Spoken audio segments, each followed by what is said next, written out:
Assalamualaikum warahmatullahi wabarakatuh. Halo anak-anak semuanya. Hari ini saya akan menyampaikan kisi-kisi untuk asesmen sumatif akhir tahun kelas 9 SMP.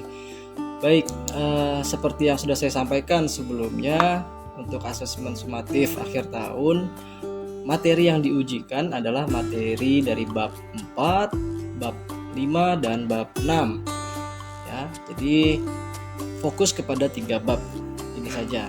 Kemudian soal-soalnya mungkin sudah pernah kita coba latihan dan ada beberapa yang pernah diujikan pada saat penilaian tengah semester ya, PTS yang lalu. Jadi sebenarnya tidak sulit gitu ya. Tinggal mengingat saja dan membaca kembali materi-materi yang sudah saya sampaikan sebelumnya gitu ya. Nah, sekarang kita mulai saja videonya. Namun sebelum dimulai jangan lupa yang belum subscribe dulu ya. Oke, sekarang kita masuk ke videonya.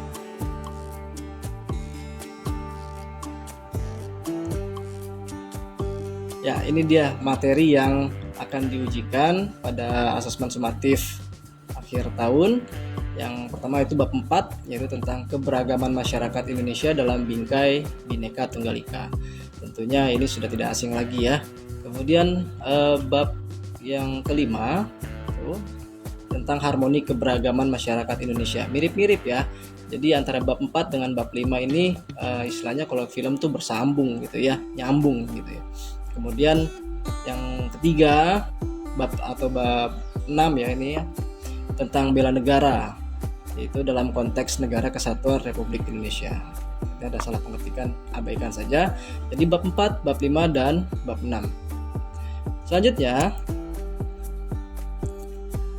tentang bab 4, kita masuk ke materi yang pertama, tentang keberagaman masyarakat Indonesia dalam bingkai Bhinneka Tunggal Ika. Oke. Siap-siap dicatat mungkin atau sambil dibuka buku paket PPKN-nya.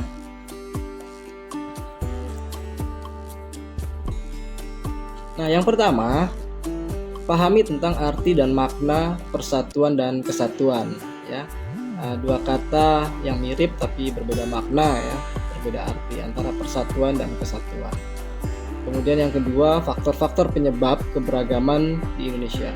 Ada banyak faktor ya, 4 atau 5 faktor ya, mulai dari kondisi geografis Indonesia ya, kemudian posisi strategis Indonesia di dunia dan yang lain-lain, itu dipelajari. Yang ketiga, tentang prinsip-prinsip persatuan dalam keberagaman.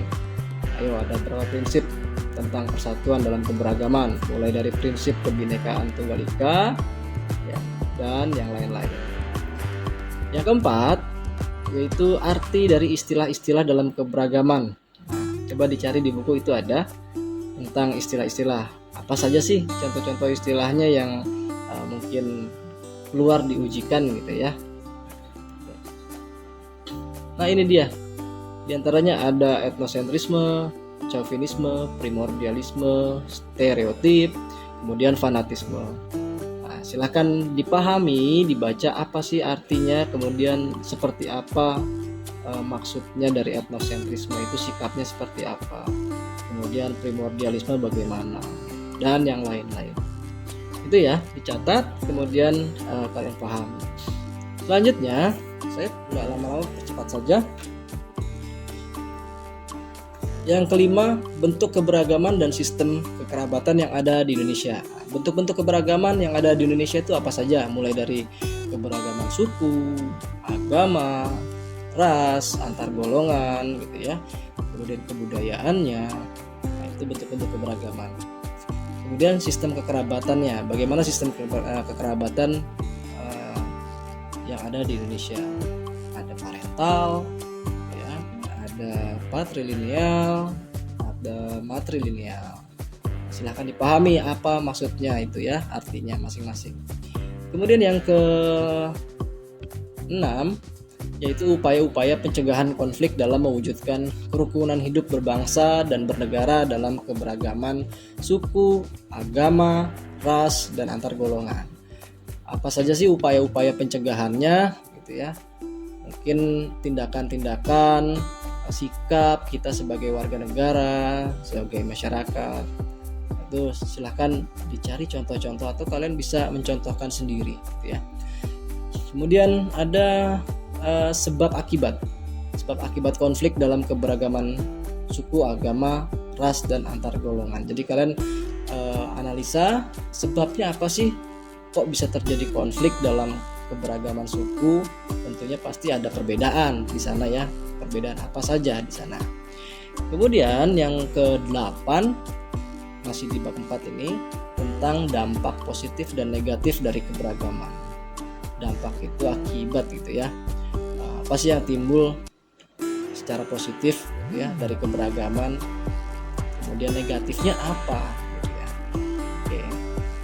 Itu tentang bab 4 keberagaman masyarakat Indonesia ya, tentang keberagaman dalam bingkai Bhinneka Tunggal Ika.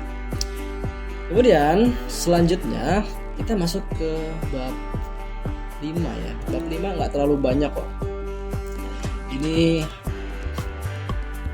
mengulas saja tentang harmoni keberagaman masyarakat Indonesia.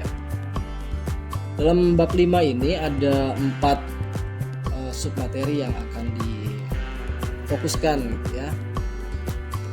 Dan biasanya saya kalau mengajar itu saya selalu memberikan contoh-contoh yang kontekstual, contoh-contoh yang nyata gitu ya, yang terjadi di lingkungan sekitar kita.